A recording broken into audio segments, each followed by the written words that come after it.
Halo teman-teman, aku mau kasih tahu satu hal bahwa aku udah collab sama teman-temanku untuk membahas soal antinatalism, untuk mendiskusikan apakah melahirkan anak itu tuh etis, apakah problematis dan enggak. Dan aku udah kedatangan dua temanku. Cuman masalahnya aku mau minta maaf banget sebelum podcast ini mulai. Aku mau minta maaf karena aku nggak tahu settingan apa yang berbeda dari OBS-ku. Aku merasa ada gangguan, ada sedikit gangguan pada audionya, kayak ada suara double gitu. Dan masalahnya juga sinyal di tempat aku juga lagi jelek. Jadi ada beberapa bagian yang nggak jelas, ada beberapa poin yang nggak jelas, dan audionya juga sedikit jelek. Jadi aku minta maaf, tapi aku sudah pasangkan subtitle untuk ya supaya teman-teman nontonnya agak enjoy ya. Jadi ini adalah diskusi teman-temanku soal antinatalism. Apakah melahirkan anak itu etis atau enggak? Apakah melahirkan anak itu problematis atau enggak? Selamat menonton ya. Terima kasih. Selamat datang kembali teman-teman di podcast God and Beyond. Kali ini kita akan diskusi lagi. Aku udah kedatangan dua temanku untuk membahas isu antinatalisme. Dan di pihak yang mendukung antinatalism itu tuh ada Bang Stefan. Beliau udah beberapa kali tampil ya di channel aku untuk ngomongin antinatalism juga.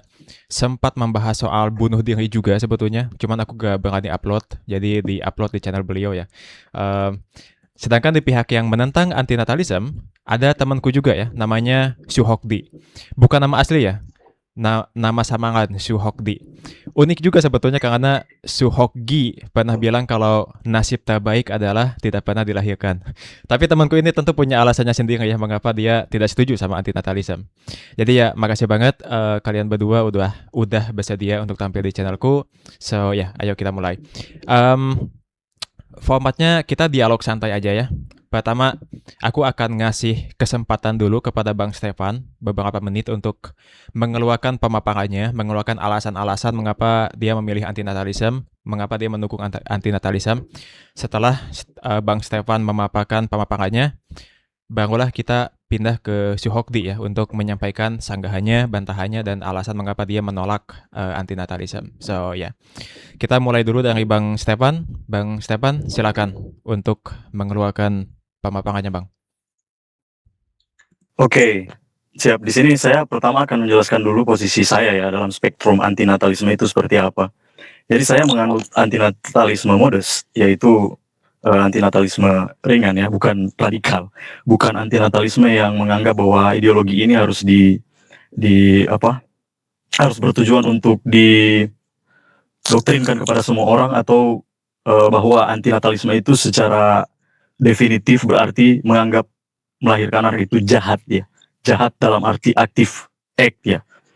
Maka dari itu saya akan perlu dijelaskan posisi saya dulu biar enggak terjadi kekeliruan nanti.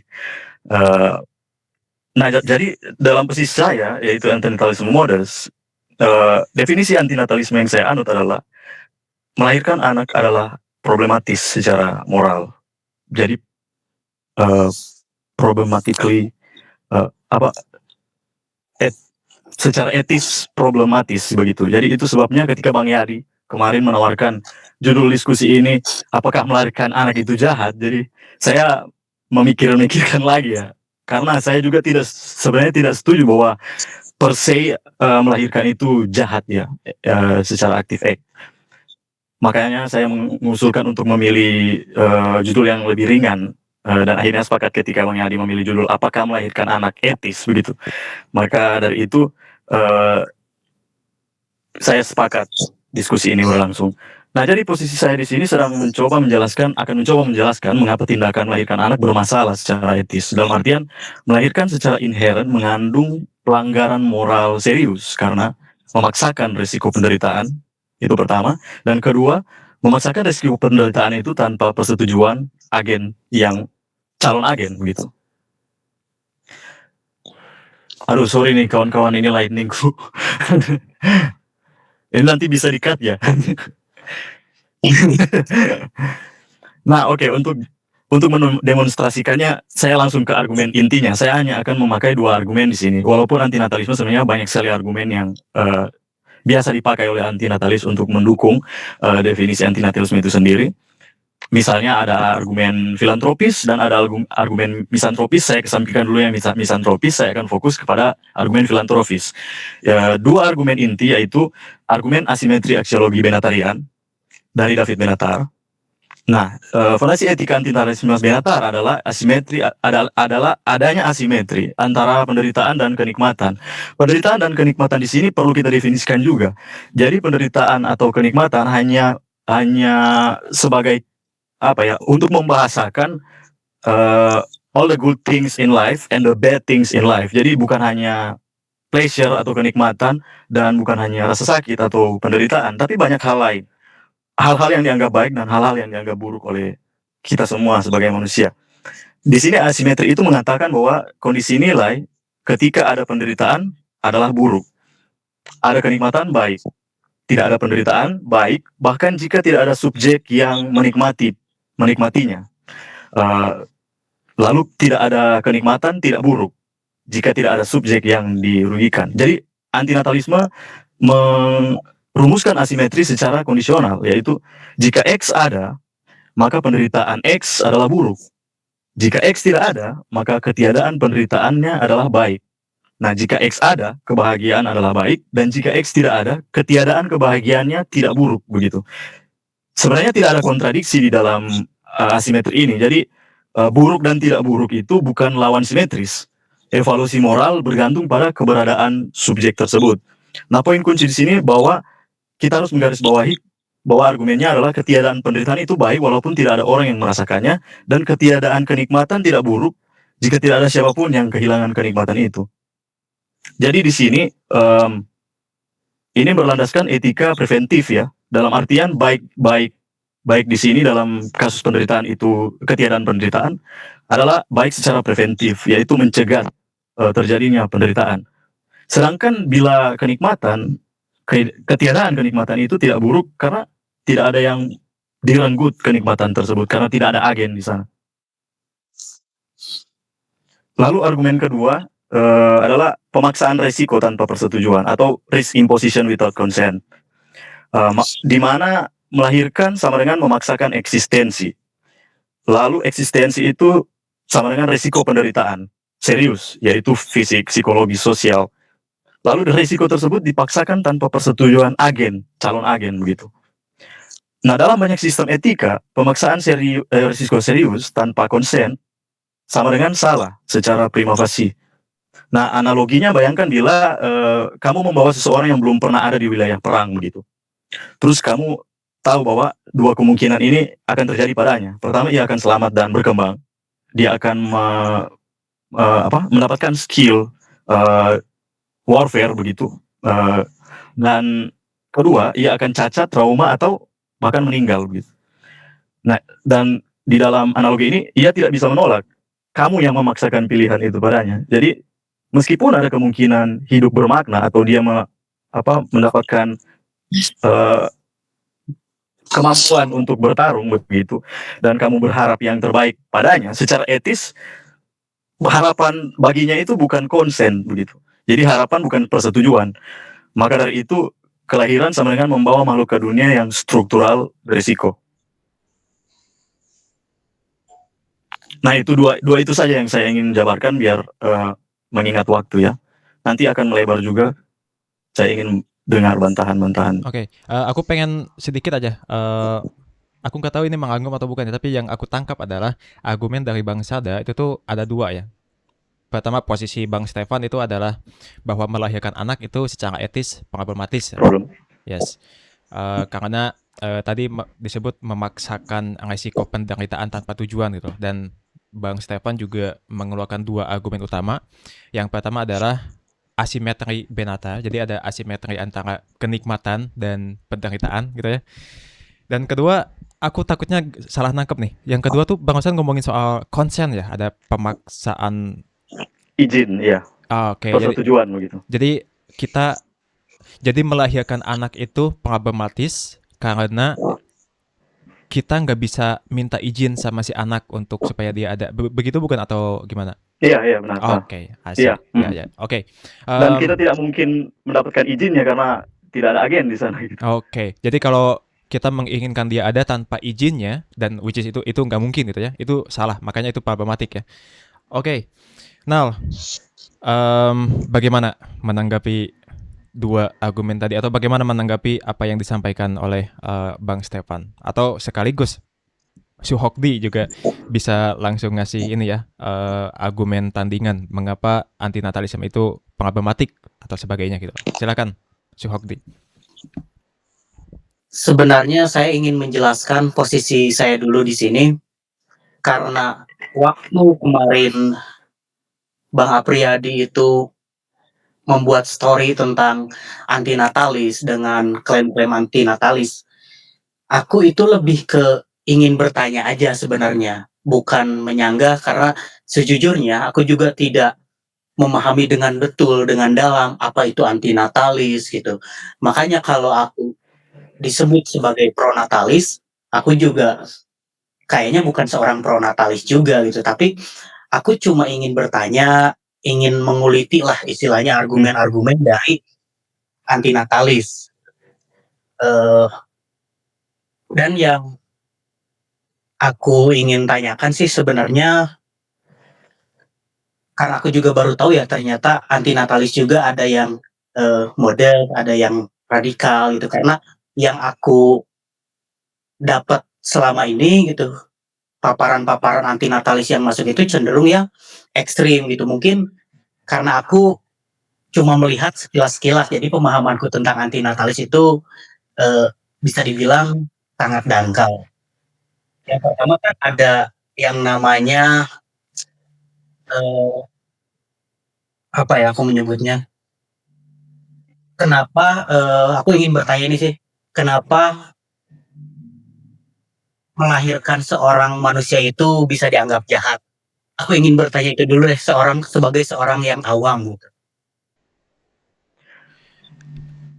Mungkin Suhokdi, mungkin pertanyaannya bukan kenapa melahirkan itu jahat ya, karena posisi Bang Stefan tadi dia udah konfirmasi kalau posisinya adalah melahirkan anak itu problematis secara etika. Jadi mungkin pertanyaannya aku ganti dikit ya, kenapa melahirkan anak itu problematis? Boleh nggak aku ganti pertanyaan seperti itu, Bang Suhokdi? Iya boleh seperti itu, kayaknya aku ingat satu hal gitu. Sedangkan berkembang biak atau reproduksi itu juga merupakan sesuatu yang sifatnya natural gitu atau alamiah. Kita sebagai manusia punya sistem reproduksi gitu. Terus kita juga sebagai sapiens ya, sebagai homo sapiens itu juga gak ada konsen, tiba-tiba evolusi membawa kita hadir ke sini, hadir ke dunia gitu.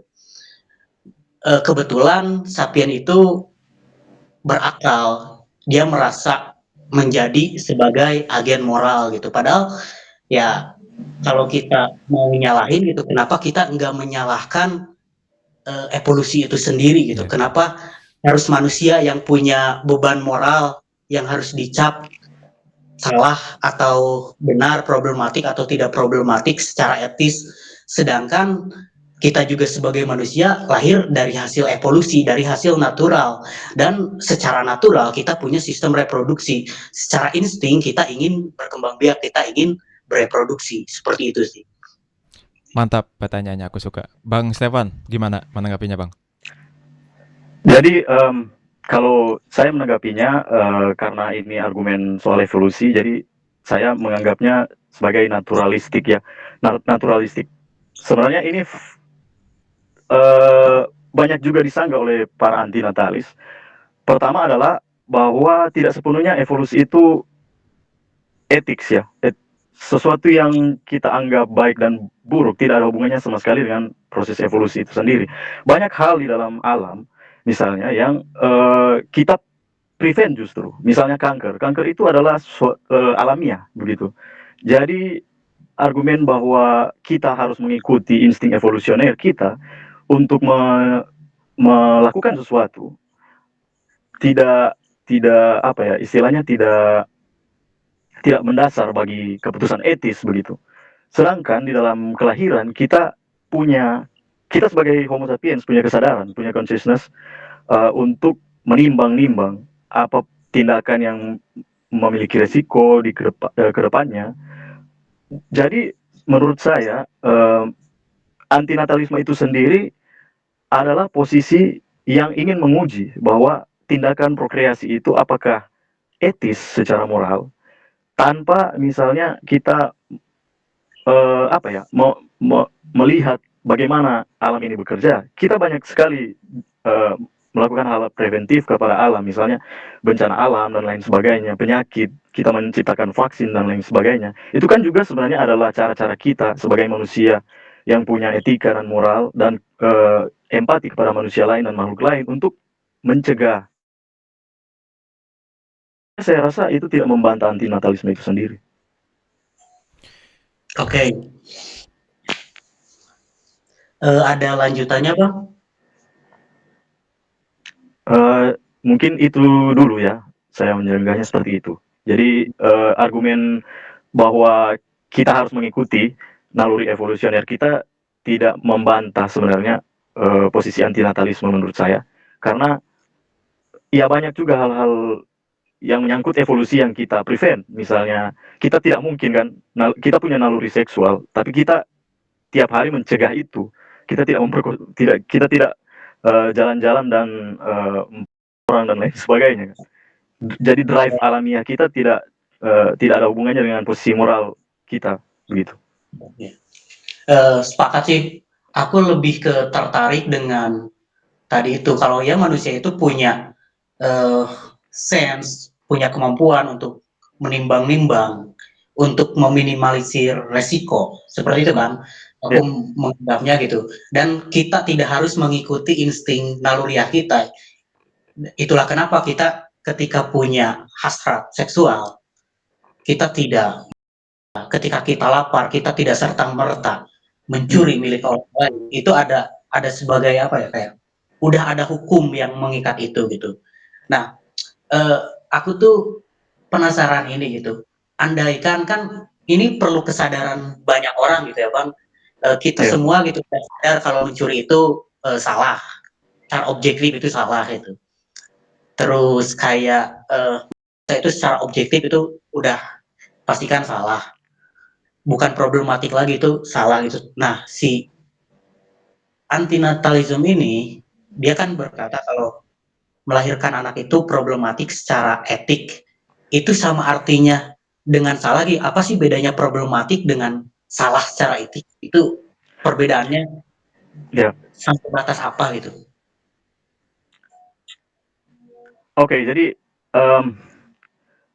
saya menyebutnya problematis secara etis karena tindakan itu kita mempunyai struktur-struktur etika yang umum biasanya kita pakai sebenarnya dalam sehari-hari misalnya.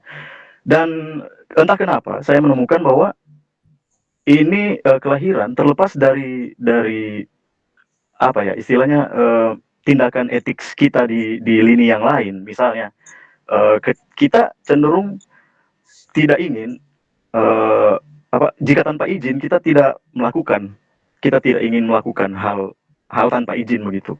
Seperti misalnya kita tidak serta-merta menyuntik orang dengan obat begitu tanpa izin kan begitu. Walaupun misalnya di dalam praktiknya misalnya orang itu membutuhkan vaksin dan kita memvaksinnya secara paksa.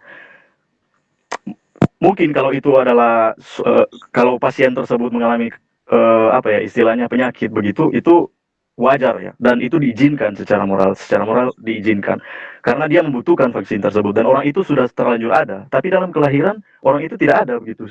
Jadi kita tidak butuh tindakan apapun untuk melakukan apa-apa terhadap orang yang tidak ada begitu. Dan banyak juga sebenarnya yang ya kita cenderung mencegat resiko begitu. Kita tidak serta-merta apa ya meracuni air, walaupun tidak ada orang di situ. Kita tidak serta-merta meracuni sungai karena kita tahu bahwa ya mungkin saja akan ada orang yang mengambil air dari sungai itu misalnya. Walaupun tidak ada agen, tapi tindakan itu tidak diizinkan. Nah di lini-lini lain kita mengikuti standar-standar ini, tapi ketika di kelahiran kita justru berhenti memakai etika itu begitu. Jadi makanya di dalam antinatalisme sendiri ini yang digarisbawahi, yaitu dia mencoba mengaplikasikan etika-etika kita sehari-hari ke dalam tindakan prokreasi begitu. Ya, Jadi ya. itu yang dicoba dikritik oleh antinatalisme di sini untuk mempertimbangkan apakah kelahiran ini benar begitu. Sekarang apa bedanya dengan jahat secara aktif? Kenapa posisi saya antinatalisme modus yang ringan? Karena menurut saya juga salah hal yang belum tentu baik, belum tentu juga tidak bisa dibenarkan.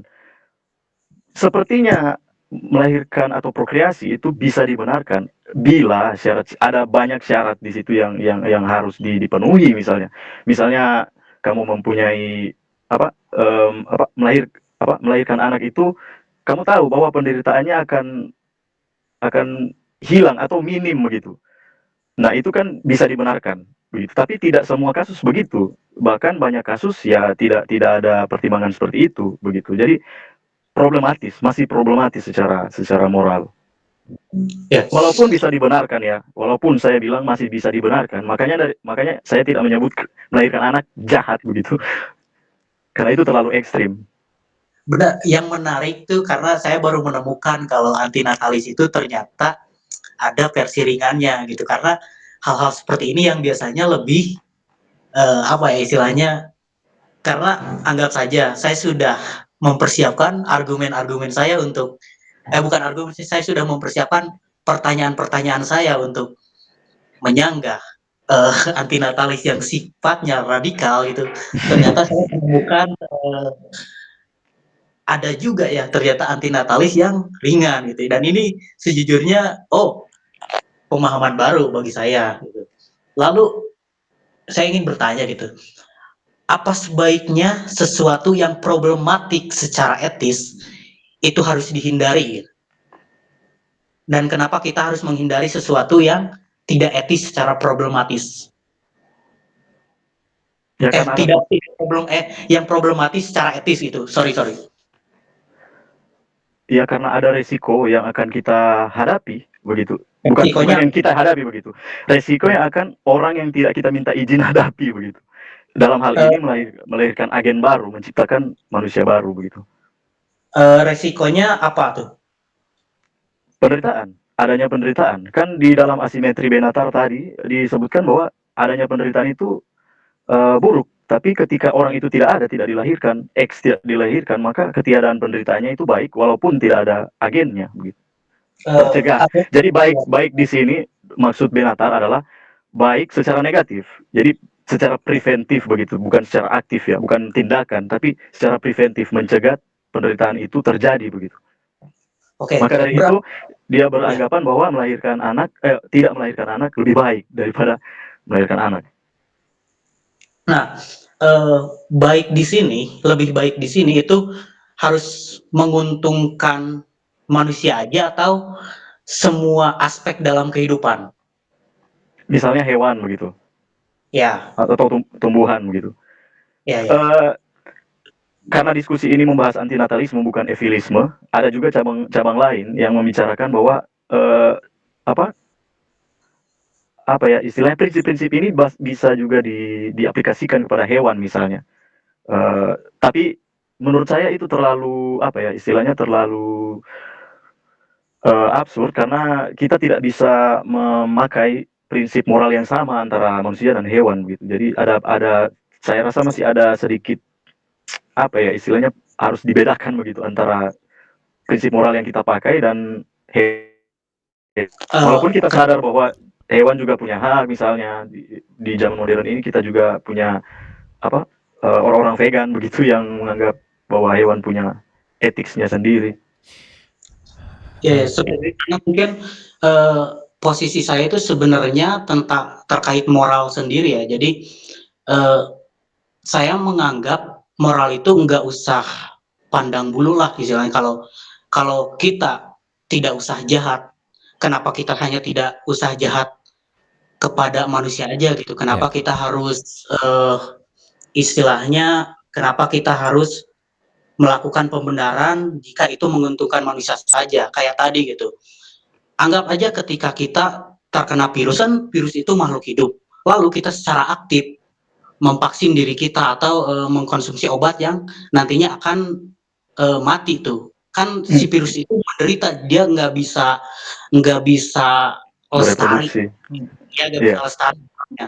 Nah, kan itu kalau pakai kacamata moral ya, kalau pakai kacamata moral yang saya pahami gitu, itu kan juga jahat, itu kan Iya. Benar. konsumsi obat juga itu kan istilahnya kayak membuat penderitaan gitu. Kenapa kita Iya. hanya menghindari penderitaan buat manusia aja gitu. Itu sih pertanyaanku. Nah, jadi di sini argumen misantropi itu berlaku. Jadi yang saya jelaskan adalah argumen filantropis yang mana sifatnya antroposentris. Dia hanya prinsip moralnya hanya terbatas kepada manusia saja. Namun ada sebenarnya argumen antinatalisme yang misantropis. Misalnya ia menganggap bahwa melahirkan manusia baru bakal mencelakai alam, begitu. Bakal menambah karbon istilahnya kenaikan karbon begitu atau apa istilahnya. Tapi Bang, aku pengen melanjutkan tadi yang dikatakan oleh Suhokdi. Aku pikir itu bagus banget ya. Aku pengen, dan Abang juga tadi nge-mention soal hewan, bahwa hewan tuh juga memiliki etikanya sendiri, yang mana kayak mengimply itu berbeda dengan kita. Enggak, tanggapan saya tadi ingin hanya memisahkan bahwa antinatalisme bukan evilisme begitu. Dan saya hanya ingin fokus membahas antinatalisme karena kita bicara soal antinatalisme begitu. Bukan berarti etika antinatalisme tidak bisa diaplikasikan kepada hewan, bisa aja. Ya, tapi aku pengen ini deh. Kalau misalkan aku pikir mungkin kita udah beberapa kali dialog, dan koreksi kalau aku salah ya. Aku pikir Mas Bang Stefan itu juga sama-sama ingin meminimalisir penderitaan kan ya? Ya. Oke, so aku pikir hewan itu juga memiliki kapasitas yang sama seperti kita.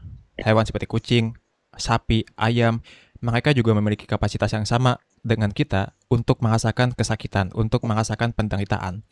Kalau misalkan kita menjadi antinatalis, karena kita ingin meminimalisir penderitaan, karena kita berpikir bahwa penderitaan itu ada sesuatu yang jahat, morally evil, maka konsekuensinya adalah kita juga mesti jatuh untuk menjadi vegan dong ya. Dan iya. Oke. Jadi apakah Bang Stefan juga adalah vegan atau bukan nih? Kalau misalkan Bang Stefan adalah vegan, maka Bang Stefan aku pikir konsisten dalam berpikir bahwa yes, kita mesti meminimalisir penderitaan. Tapi kalau misalkan Bang Stefan bukan vegan, berarti penderitaan yang dipilih oleh Bang Stefan itu pilih-pilih, ya enggak? Selektif, ya. Selektif ya. Saya pernah mencoba menjadi vegan, tapi ya memang susah ya. Ya tidak selamanya juga hasrat biologis itu bisa ditekan secara ekstrim ya sebenarnya. Saya pernah mencoba menjadi vegan, bahkan saya juga selektif untuk memilih bahan konsumsi begitu. Tapi itu adalah hal yang personal dan sebenarnya tidak mematahkan argumen yang saya sedang jabarkan saat ini begitu. Jadi saya tidak akan menanggapinya secara mendetail.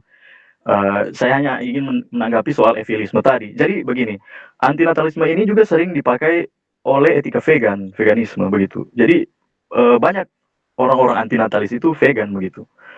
Bahkan yang ekstrim sekalipun, mereka kebanyakan vegan dan eko-veganisme atau apa ya istilahnya begitu. Mereka condong kepada antropokosmis begitu ketimbang antroposentris, dan argumen-argumen antinatalisme mereka juga yang dipakai argumen-argumen misantropis. Misalnya tidak melahirkan anak tidak akan menambah emisi karbon begitu. Dan itu kan bukan argumen filantropis, itu bukan argumen yang merujuk kepada kepentingan manusia, tapi kepentingan alam gitu. Dan bahkan justru mengesampingkan dulu kepentingan manusia, yaitu prokreasi atau manusia itu harus lestari dan lain sebagainya. Jadi antinatalisme sendiri juga argumennya luas begitu, bukan hanya filantropik, tapi misantropik juga ada begitu. Dan itu bisa diaplikasikan kepada hewan dan lain sebagainya. Oke. Suhokdi, sebelum aku lanjut ke subtema selanjutnya, apakah ada tanggapan atau gimana? Aku lebih pengen bertanya ini sih. Sebenarnya ya, menurut Bang Stefan sendiri, moral itu subjektif atau objektif itu? Atau sebenarnya antinatalis itu menggunakan pisau moralitas absolut atau yang ya moralitas itu subjektif gitu? Menurut saya moralitas itu proses ya. Jadi itu hybrid sebenarnya. Jadi kita dari pengalaman a posteriori kita mendapatkan apa ya, prinsip-prinsip etika yang dipakai sehari-hari begitu. Jadi antinatalisme di sini menurut saya juga, saya sebenarnya bukan ahli filsafat atau apa ya. Yang saya dapatkan dari argumen-argumen antinatalisme ini meyakinkan karena ya dia memakai prinsip-prinsip etika yang kita pakai sehari-hari, yang sederhana sebenarnya, yang kita pakai sehari-hari begitu. Aku maaf ya kalau misalkan aku terlalu banyak bertanya pada Bang Stefan. Nanti aku bakal tanya Pak Suhokti ya. Tapi aku belum dapat jawabannya Bang. Jadi pertanyaannya kan apakah Bang Stefan ini memakai moralitas yang objektif atau subjektif lah? Apakah yang realisme atau yang anti realisme gitu loh? Aku pikir jawabannya cuma ada dua. Entah fakta moral itu independen dari pikiran manusia, yang mana itu artinya objektif, atau dia itu subjektif gitu loh. Kita tergantung di mana kita lahir, kapan kita lahir. Oh tidak tergantung di mana kita lahir. Bisa diaplikasikan kepada semua orang dan bisa dikonfirmasi oleh semua orang begitu. Karena semua orang kan bisa merasakan penderitaan kecuali dia punya gangguan penyakit tersendiri. Ketika Bang Stefan bilang bahwa melahirkan anak itu problematis, apakah itu subjektif menurut pemahaman Bang Stefan atau objektif bahwa semua manusia juga berpikir sama bahwa melahirkan anak itu problematis? Menurut saya secara rasional problematis, problematis. Tapi kan manusia tidak bertindak rasional sepanjang waktu begitu. Kita punya tindakan ini didorong oleh berbagai macam hal.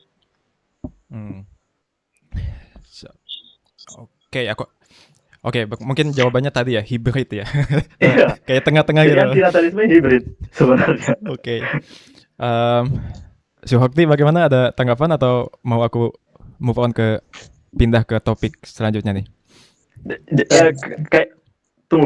Kayaknya ini bakal menjawab deh. Kita hanya perlu sebenarnya mematahkan apakah ada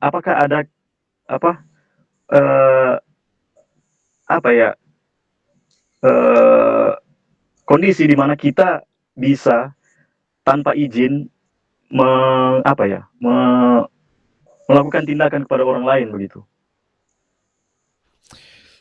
Oke. Suhokti? Kalau ada berarti ya argumen antinatalisme itu sendiri patah begitu. Iya. Karena dia memakai itu kan. Iya. Berarti konsep ya yang di highlight oleh antinatalisme itu lebih ke concern itu sendiri ya Bang? Iya. Oke.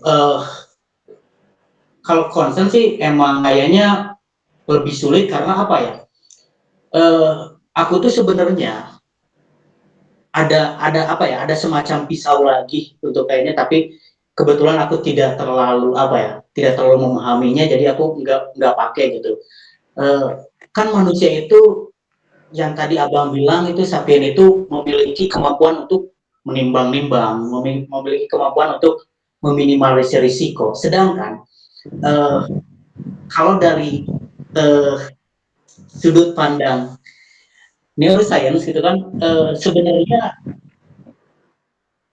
kebebasan itu kan ilusi sebenarnya. Kita memutuskan sesuatu itu, sebelum kita sadar memutuskan sesuatu itu ada rentang waktu sekitar 300 milidetik. Itu yang aku baca sih dikit-dikit tentang kayak apakah kehendak bebas itu ada atau enggak. Nah, aku tuh selalu berpikir gini Bang, manusia itu segala yang ada di manusia itu termasuk kesadaran dia itu adalah produk dari selain evolusi ya, hasil dari kehadiran semesta itu sendiri sih menurutku. Jadi ya mungkin melebar, mungkin susah dipahami kayak gimana, tapi aku tuh selalu berpikir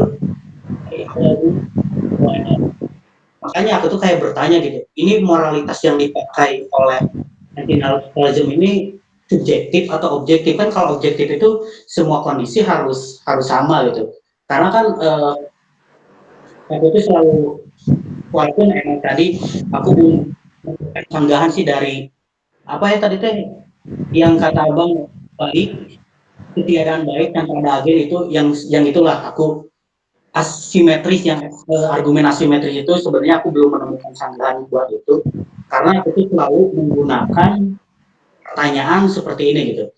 Kalau melahirkan karena bisa membuat kita beresiko untuk melahirkan karena membuat kita membuka peluang untuk manusia mengalami penderitaan gitu. Kan kita juga punya probabilitas lain gitu kalau misalkan manusia itu lahirnya dari keluarga yang kaya, keluarga yang kayak gitu. Karena aku tuh kemarin sebenarnya kita tanya jawab dulu sama Apriyadi gitu. Apriyadi kan ngasih contoh gitu. Kenapa melahirkan manusia itu salah gitu? Karena dia bilang ya karena melahirkan manusia artinya kita membawa manusia baru untuk merasakan penderitaan, hidup pada penderitaan. Aku tanya lagi, kenapa hidup itu penderitaan gitu? Jadi memaparkan kalau kenapa hidup itu menderita karena di sana ada kemiskinan, ada putus cinta, ada kebijakan pemerintah yang kacau, ada dan macam. Nah, aku membedah gitu. Tidak semua orang merasakan miskin, tidak semua orang merasakan putus cinta mungkin ya. Tidak semua orang merasakan punya pemerintah yang buruk gitu. Nah, itu kan berarti emang nah itu sih yang sebenarnya aku ingin soroti gitu tuh. Dan aku tuh kan dari tadi tuh penasaran gitu. Seperti apa sih sebenarnya kacamata yang dipakai dari anti natalis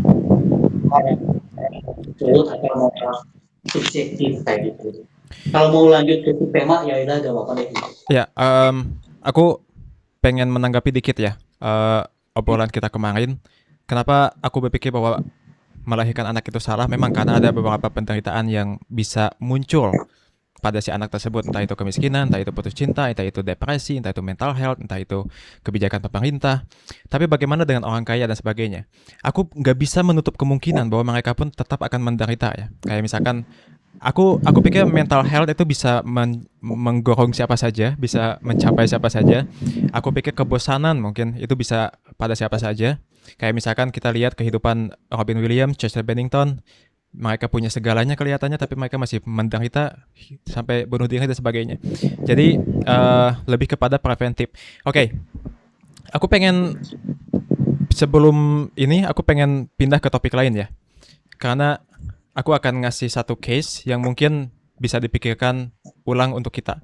So, aku tadi banyak nanya sama Bang Stefan. Aku sekarang pengen nanya ke Bang Suhokti ya, Bang. Mas Suhokti, aku pikir ini pertanyaan yang kemarin udah aku angkat sih, dan mungkin bisa dijawab sekarang untuk bisa disanggah nantinya sama Bang Stefan juga. Kalau misalkan ada orang miskin, terus dia kehidupannya nggak jelas, dan dia juga punya penyakit diabetes, penyakit jantung juga katakan, yang mana kalau misalkan dia punya anak, maka anaknya akan kemungkinan besar akan memiliki penyakit itu dan juga memiliki kemiskinan itu. Nah, dalam kondisi seperti itu, buat Mas Suhokdi, apakah bisa kita katakan bahwa melahirkan anak problematis buat dia? Secara subjektif itu problematis sih, secara subjektif ya. Karena kan ada pertanyaan tersebut bersifat subjektif, ada orang miskin, ada orang penyakitan, ada itu. Secara subjektif itu saya sepakat kalau itu problematis gitu. Seperti itu kali ya. Oke. Tapi bagaimana kalau aku katakan pakai apa ya? Yang tadi Suhok disebutkan. Tapi kan itu juga natural.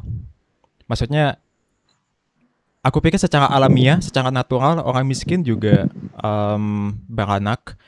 Mengapa kita sebut mereka problematis? Sedangkan itu juga bagian dari alam, mereka juga natural. Itu bagaimana? Menarik.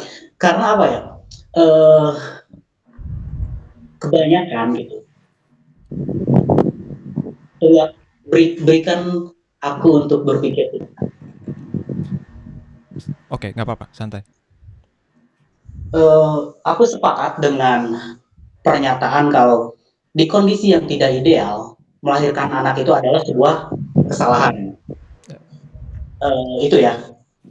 Tapi apakah hal itu bisa jadi pendukung argumen atau bisa menjadi sebuah senjata untuk mengeneralisir kalau melahirkan anak dalam hukum itu salah gitu. Itu sih. Iya.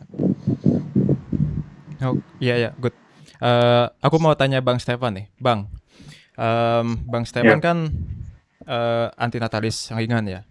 Aku pengen nanya, kalau misalkan kita punya sebuah kondisi, ada sebuah orang tua yang dia, katakanlah Elon Musk ya. Elon Iya. Musk, dia punya segalanya, dia punya popularitas, dia punya uang, dia punya investasi yang jor-joran, dan ketika dia punya anak, kemungkinan besar bahwa anaknya tuh bakal bahagia. Apakah keputusan Elon Musk untuk punya anak itu juga bisa disebut problematis, Bang? Problematis menurut Kenapa? saya. Kenapa? Karena ketidakpastian penderitaan itu sangat besar di dalam hidup. Kekayaan tidak menjamin, atau fasilitas orang tuanya tidak menjamin ketiadaan penderitaan itu sendiri. Dan tetap menurut saya tidak dilahirkan Elon Musk tidak melahirkan anak itu lebih baik begitu. Karena penderitaannya nol di situ. Dibanding ketidakpastian penderitaan yang sangat besar yang akan terjadi. Jadi risiko itu yang akan diambil begitu. Terus begini, saya ingin menggarisbawahi juga satu poin ya. Alternatif sering ada begitu. Kenapa kita harus menciptakan manusia baru sedangkan kita bisa adopsi misalnya? Dan ilusi makna begini juga, ilusi makna orang tua itu sering dipaksakan kepada anak. Dia menganggap wah dia orang kaya, jadi dia ingin merefleksikan apa yang dia rasakan kepada agen yang belum ada begitu. Itu kan tindakan yang retrospektif, bukan konsen begitu. Oke. Syuhokti, silakan menanggapi. Kamu aja.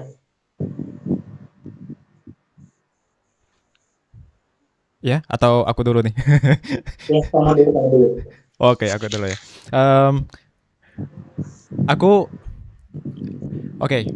Di sini aku moderator ya sebetulnya, tapi kalau misalkan aku boleh untuk menjelaskan posisi diriku adalah aku tuh sebetulnya pesimis banget ya. Dan aku memandang kalau hidup itu penuh penderitaan. Tapi aku betul-betul belum bisa untuk mengambil posisi antinatalism. Nah, untuk menanggapi yang Bang Stefan tadi, kayak gini lah. Aku pikir mungkin Bang Stefan juga pernah, atau mungkin nggak pernah, aku nggak tahu ya. Tapi aku pernah membayangkan bagaimana rasanya menjadi anak Elon Musk. Anak Bill Gates. Itu kayaknya menyenangkan loh Bang. Aku hidup di negara yang pemerintahnya mungkin alhamdulillah oke. Aku memiliki uang unlimited. Aku bisa dapetin apapun yang aku inginkan dengan uang itu. Kebutuhanku semua tercukupi, dan mungkin penyakitku pun, kalaupun misalkan ada, aku bisa dengan mudah mengobatinya. Aku pikir dengan kehidupan seperti itu tuh akan sedikit banget penderitaannya gitu loh. Nah, kalau misalkan kita betul-betul bisa meminimalisir penderitaan, aku tahu ya, mungkin ketidakpastian itu masih ada gitu loh. Mungkin aku dapat tiba-tiba penyakit mental yang meskipun uang banyak tapi tetap ini. Tapi kan kita bisa memprediksi masa depan dengan hal-hal yang ada di masa sekarang gitu loh. Faktanya adalah aku punya hal-hal ini, dan ini memprediksi memungkinkan diriku untuk menjalani hidup yang jauh lebih bahagia gitu loh.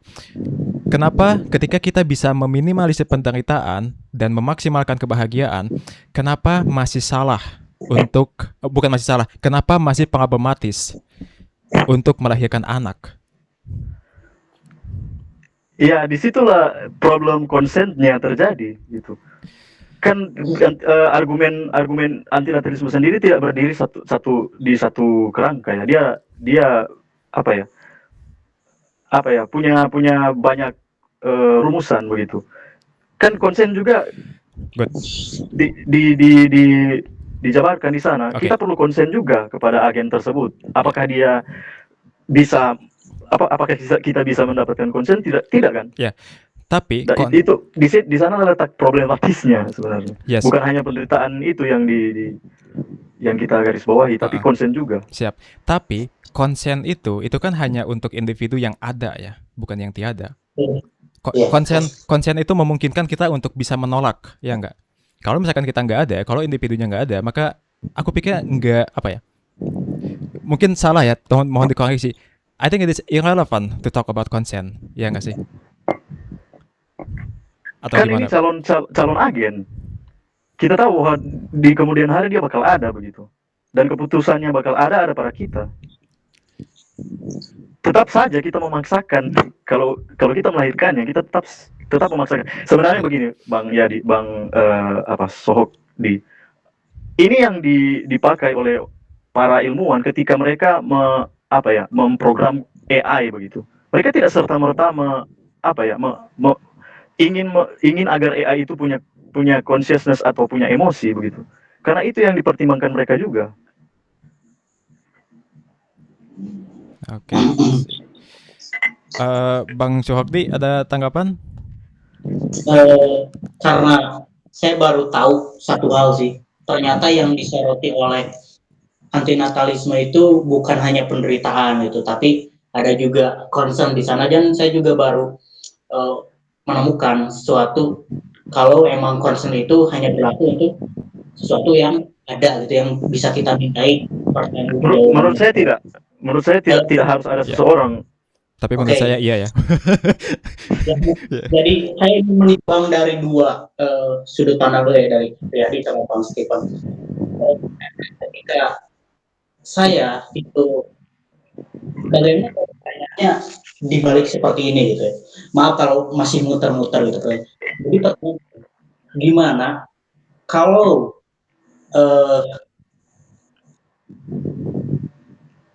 misalkan menolak melahirkan orang individu itu problematis secara etik karena menghindarkan dia dari kemungkinan kesenangan dunia.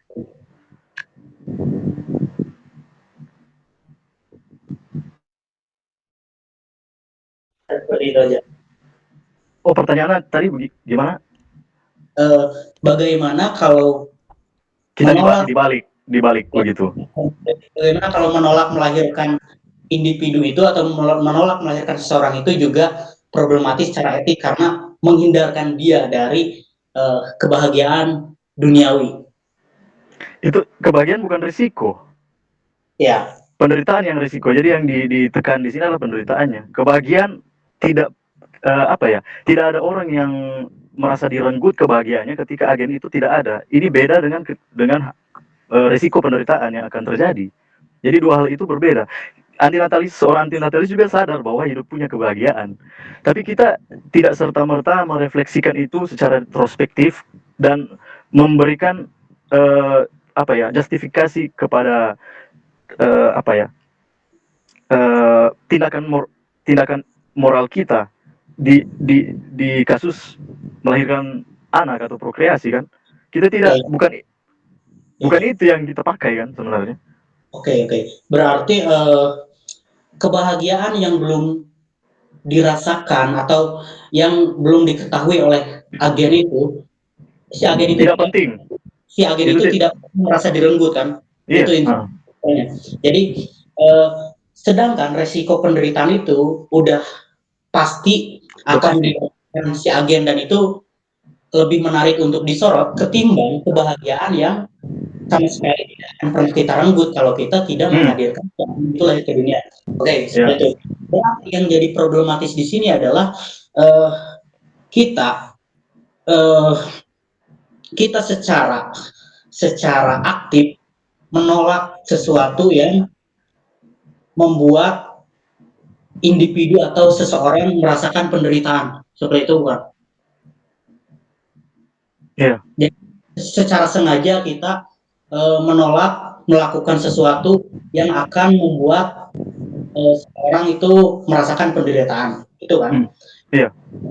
Dan itu sih kayak konsekuensinya kalau dari itu menurutku adalah kenapa kalau misalkan kita terserang virus flu, kita tidak membiarkan resiko, kita tidak membiarkan si virus flu itu untuk lestari, tapi kita malah secara aktif membuat si virus flu itu menderita, dia mati, dia tertekan segala macam. Atau ketika ada nyamuk yang hinggap di dahi kita berusaha untuk membunuh nyamuk itu.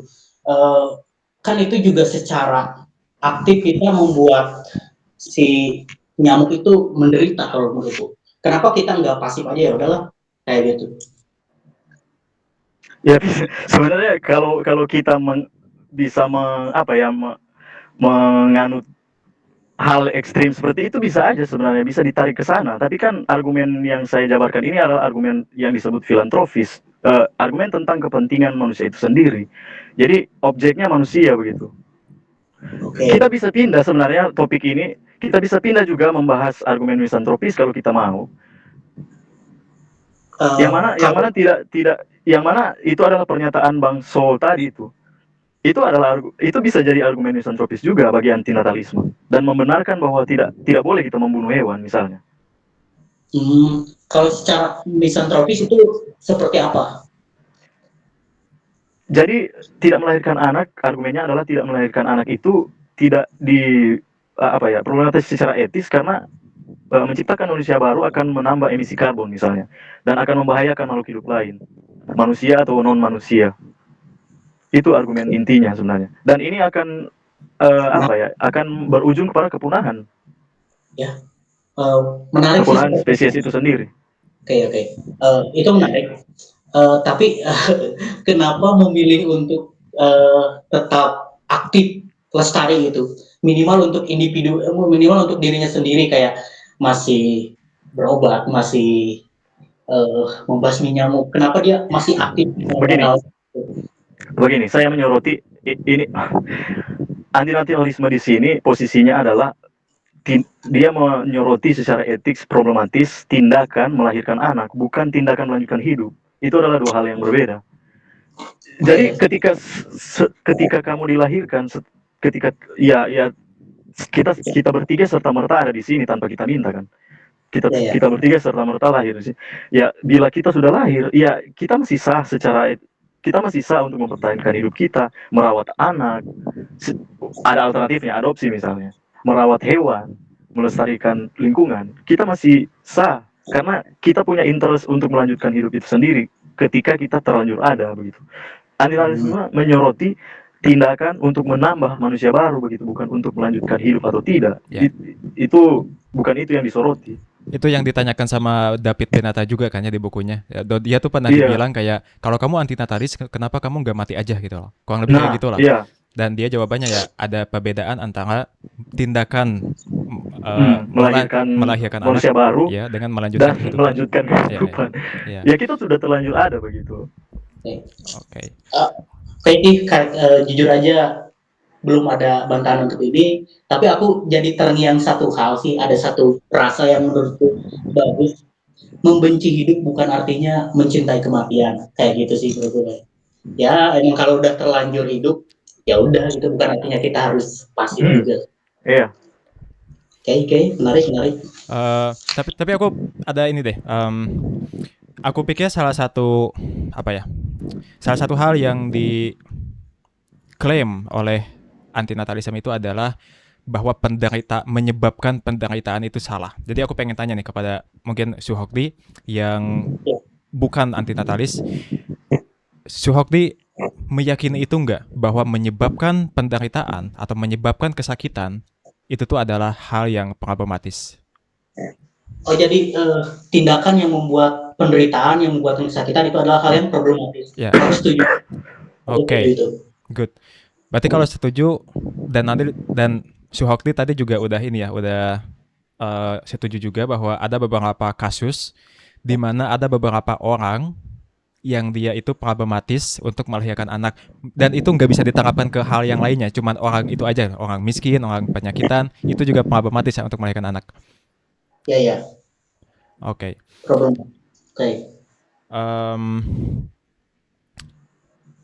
Apalagi ya, lupa aku. Tapi saya ingin nambahin Bang. Silakan. Ingin nambahin. Pertanyaannya bisa diringkas, dipersempit juga sebenarnya, bahwa posisi antinatalisme adalah tidak menambah penderitaan yang baru. Ya. Karena yang disoroti adalah menciptakan manusia yang baru. Tidak serta-merta semua penderitaan yang harus diminimalisir, tapi kita justru Good. Ya. Iya, adalah menambah penderitaan yang baru, itu yang disoroti antinatalisme Jadi dengan poin cara menciptakan manusia baru. jadi poinnya itu bukan meminimalisir penderitaan ya, tetapi tidak Iya, menambah bukan ya, iya, tapi penderitaan baru. ya tidak menambah penderitaan baru itu ya. Itu yang problematis menurut kami antinatalis. Oke. Sorry. Ya ya. Tidak menambah penderitaan baru itu kan juga berlaku untuk seseorang, untuk sesuatu yang sudah eksis gitu.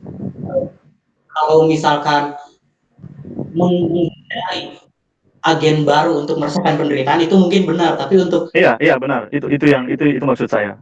Menciptakan agen baru untuk merasakan penderitaan. Kalau misalnya orang itu udah ada ya seperti yang saya bilang tadi, dia masih sah untuk mencegah penderitaannya sendiri, mencegah penderitaan orang lain, itu sah. Karena itu adalah melanjutkan kehidupan. Kita punya interest untuk itu. Tapi untuk melahirkan atau menciptakan manusia baru menurut problematis. abang itu problematik nggak? Gimana? Menurut abang kita kita memilih untuk bertahan hidup dengan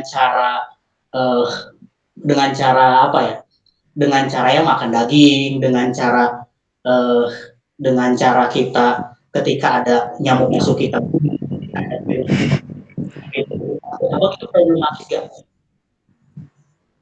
Ya tergantung kita memakai posisi etika yang mana begitu. Kita memilih Abang kita etika yang memakai posisi etika antroposentris atau etika antropokosmis begitu, yang ekologis begitu. kalau abang sendiri berada di posisi mana?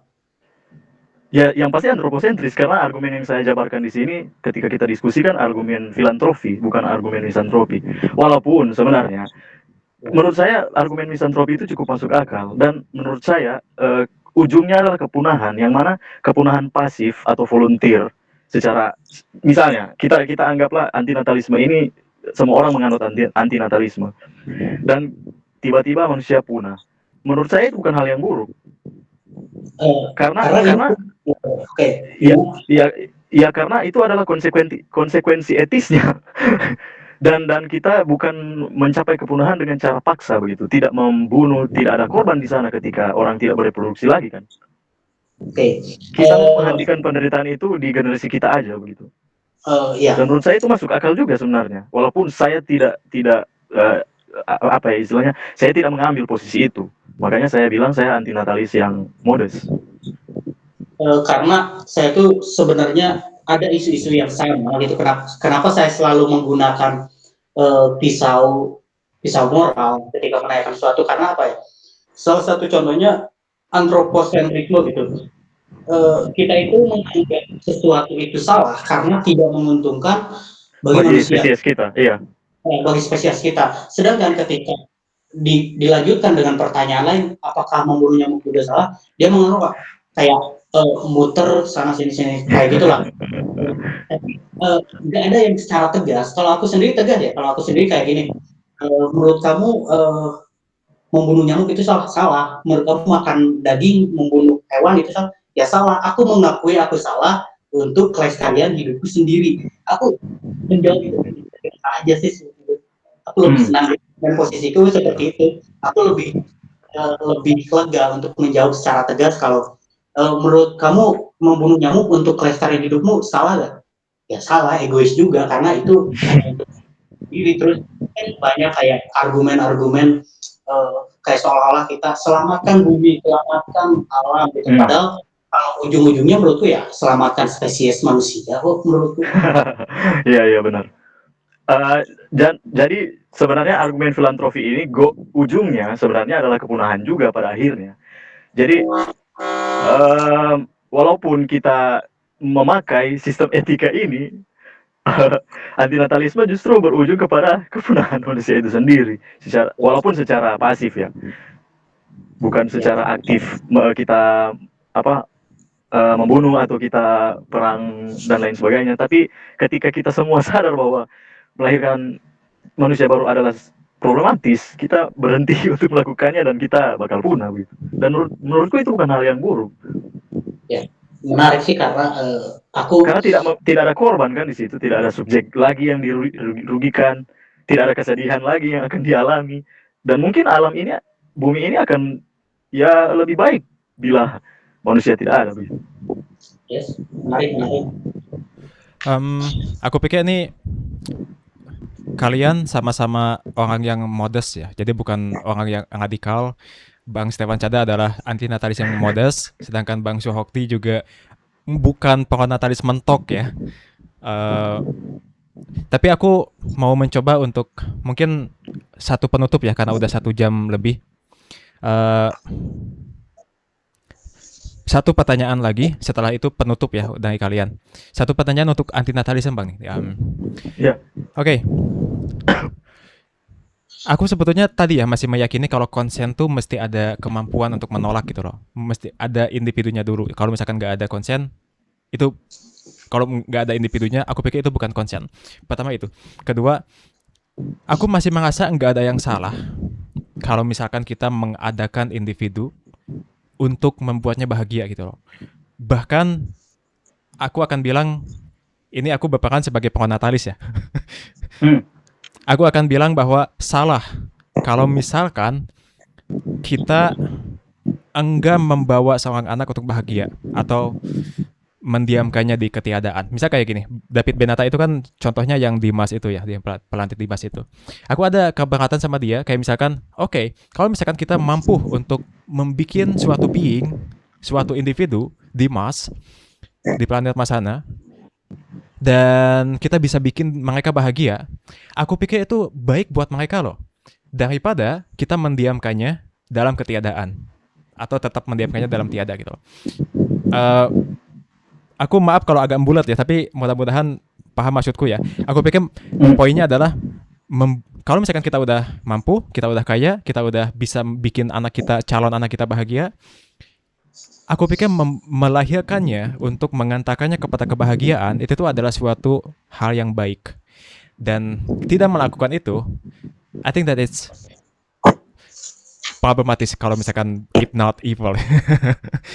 Jadi bagaimana Bang Stefan untuk menanggapi itu? Setelahnya tutup ya dari kalian. Ya, oke. Jadi sebenarnya kelahiran, menurut saya ya, respon saya adalah kelahiran hanya mungkin dibenarkan jika minimal penderitaan ekstrim itu dapat ditekan. Ya, seperti yang Mas ya dibilang tadi, kita menciptakan sebanyak mungkin kebahagiaan dan maka diizinkan. Tapi apakah penderitaan ekstrim dapat diperkirakan dan potensinya bisa ditekan? Misalnya penyakit generik, ya sebenarnya ini terputar lagi kepada diskusi kita sebelumnya. Lalu pertanyaannya kedua adalah, apakah tidak ada alternatif secara moral yang lebih aman? Kan ada opsi. Kita bisa adopsi ketimbang melahirkan anak baru, begitu. Dan ya kita tahu bahwa tujuan ini tidak hanya bisa dicapai dengan menciptakan manusia baru, begitu. Membawa kebahagiaan itu tidak harus menciptakan manusia baru. Kita punya opsi-opsi lain, ada alternatif. Oke, aku punya sebuah dilema mungkin kalau misalkan boleh. Kalau misalkan ada seorang orang tua, ada sepasang orang tua yang kalau misalkan dia melahirkan anak, maka dia bisa ngasih kebahagiaan sama anaknya plus kebahagiaan sama orang tua tersebut. Tapi kalau misalkan dia tidak melahirkan anak, maka dia mendiamkan anak tersebut dalam ketiadaan, yang mana dia gak merasakan apa-apa, plus dia merasakan kesedihan si orang tuanya. Jadi kita ada satu pilihan, yang mana keduanya bahagia. Satu pilihan lagi, yang satu kesepian, which is penderitaan, yang anaknya berada dalam ketiadaan karena enggak lahir. Which one is better? Mana yang lebih baik? Anaknya enggak lahir. Karena tidak ada agen baru di sana. Jadi kita tidak menciptakan penderitaan baru. Kita menanggung penderitaan itu dan kita menghentikannya di generasi kita. Jadi orang tua yang kesepian plus anak yang gak lahir itu tuh jauh lebih baik daripada orang tua yang bahagia dan anak yang bahagia. Yap. Oke. Aku nggak setuju, tapi kayaknya ini beda pandangan moral kita ya.